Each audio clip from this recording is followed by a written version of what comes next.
அப்ப இந்த எஸ்ஆர் பொம்மை கேஸ்னா என்ன, இந்த ஜட்மெண்ட்ல என்னென்னலாம் சொல்லியிருக்காங்க அப்படிங்கிற விஷயத்த நம்ம எக்ஸாம் பாயிண்ட் ஆஃப் வியூல நமக்கு தேவைங்கிறத வந்துட்டு இந்த வீடியோல பார்ப்போம்.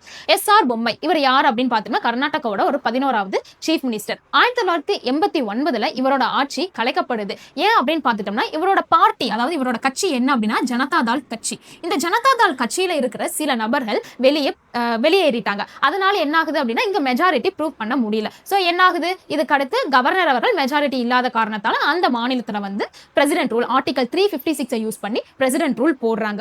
இப்போ என்ன ஆகுது, பொம்மை அவர்கள் போயிட்டு ஆளுநர் கிட்ட கேக்குறாங்க, எங்களுக்கு ஒரு சான்ஸ் கொடுங்க, ஃப்ளோர் ஆஃப் த அசம்பிளில மெஜாரிட்டியை ப்ரூவ் பண்றதுக்கான ஒரு சான்ஸ் கொடுங்க அப்படின்னு கேக்குறாங்க. பட் ஆனா அங்க வந்து ஆளுநரால இந்த சான்ஸ் நிராகரிக்கப்படுது. சோ இதுக்கு அடுத்து என்ன பண்றாங்க, பொம்மை அவர்கள் டைரக்டா சுப்ரீம் கோர்ட்டுக்கு போயிட்டு கேஸ் போடுறாங்க. அப்ப இந்த கேஸ்ல என்ன ஜட்மெண்ட் வருது அப்படின்னு பார்த்துட்டோம்னா, மத்திய அரசால் இயங்கக்கூடிய ஆளுநர் அவங்க வந்துட்டு ஒரு மாநிலத்துல முகவரா செயல்பட முடியாது அப்படிங்கறத வந்துட்டு உணர்த்தி இருக்கு. அப்ப இந்த ஃப்ளோர் டெஸ்ட் ரூல் இருக்குல்ல, அந்த ஃப்ளோர் டெஸ்ட் ரூல்ல வந்துட்டு இப்போ அதிகமா சீட்ஸ் வின் பண்ணிருக்கக்கூடிய ஒரு சிங்கிள் பார்ட்டி அவங்களுக்கு மெஜாரிட்டி இல்ல அப்படின்னா அந்த ஃப்ளோர் டெஸ்ட் எடுப்பாங்களா, அந்த ஃப்ளோர் டெஸ்ட் வந்து எங்க தான் நடக்கணும் அப்படின்னா சட்டமன்றத்துல தான் நடக்கணும், கவர்னர் மாளிகையில இல்ல அப்படிங்கறத வந்துட்டு முன்னாடி நின்று சொல்றாங்க. இதுக்கு அடுத்து இந்த ஜட்மெண்டோட முக்கியத்துவம் என்ன அப்படின்னு பார்த்துட்டோம்னா, இந்த மாநில அரசு, அதாவது கலைக்கப்பட்ட மாநில அரசுல ஏதாவது தவறு ஏற்பட்டுச்சு அப்படின்னா அதை வந்து கோர்ட்டு அதை ரிவ்யூ பண்ணி இல்ல இதுல வந்துட்டு எந்த ஒரு தவறும் இல்ல, மறுபடியும் வந்துட்டு அரசை ஏற்படுத்தலாம், கலைக்கப்பட்ட அரசை மீண்டும் கொண்டு வரலாம் அப்படிங்கிற ஒரு வரையறையை வந்துட்டு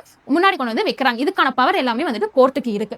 அப்ப இதுல என்ன சொல்ல வராங்க அப்படின்னு பாத்துட்டோம்னா, அதாவது ஜனநாயகத்தால தேர்ந்தெடுக்கப்பட்ட சட்டமன்றத்துக்கு முன்னுரிமையை வழங்குது அப்படிங்கறதான் வந்துட்டு இந்த ஜட்மெண்ட்ல பார்க்கக்கூடிய ஒரு முக்கியமான விஷயமா இருக்கு. இப்ப ஃப்ளோர் டெஸ்ட் நடந்து முடிஞ்சதுக்கு அப்புறம் என்ன நடக்கும் அப்படின்னு பாத்துட்டோம்னா, இப்போ அந்த ப்ரூவ் பண்ண வேண்டிய அந்த மெஜாரிட்டியை ப்ரூவ் பண்ண வேண்டிய அந்த சிங்கிள் பார்ட்டி இருக்குல்ல, அவங்க vote of confidence நம்பிக்கை வாக்கெடுப்பு எடுக்கணும். அப்படி எடுத்துட்டாங்க, ஓகே அவங்களுக்கு மெஜாரிட்டி எல்லாம் கிடைச்சிருச்சு அப்படின்னா அந்த லீடர் ஆஃப் த பார்ட்டியோட லீடர் இருக்காங்க அவங்கள வந்துட்டு சிஎம் அப்பாயிண்ட் பண்ணிடுவாங்க. ஒருவேளை அவங்களுக்கு vote of confidence நம்பிக்கை வாக்கெடுப்பு இல்ல, மெஜாரிட்டி ப்ரூவ் பண்ண முடியல அப்படின்னா அதுக்கு அடுத்தபடியா இருக்கிற அப்போசிஷன் பார்ட்டி இல்லனா அலைன்ஸ் பார்ட்டியோட லீடர்ஸை வந்துட்டு யார் கூப்பிடுவாங்க, கவர்னர் கூப்பிட்டு இது மாதிரி நம்பிக்கை வாக்கெடுப்பை வந்துட்டு அதாவது மெஜாரிட்டியை ப்ரூவ் பண்ண சொல்லுவாங்க. ஒரு எந்த பார்ட்டியுமே, அதாவது எந்த பார்ட்டியாலுமே வந்துட்டு ஒரு கிளியர் மெஜாரிட்டி கொடுக்க முடியல அப்படின்னா இங்கதான் வந்துட்டு என்ன நடக்கும் அப்படின்னா ஆளுநரால அந்த மாநிலத்துக்கு ஆர்டிகல் 356 யூஸ் பண்ணி பிரசிடென்ட் ரூல் போடுவாங்க. இதனோட மேக்ஸிமம் பீரியட் என்னவா இருக்குன்னா ஒரு 6 மாசம். இந்த 6 மாசம் கழிச்சு என்ன நடக்கும் அப்படின்னா ஃப்ரெஷ் எலெக்ஷன் தான். சோ ஃப்ரெஷ் எலெக்ஷன் ஆர் இதை வந்து பை எலெக்ஷன் கூட சொல்லுவாங்க.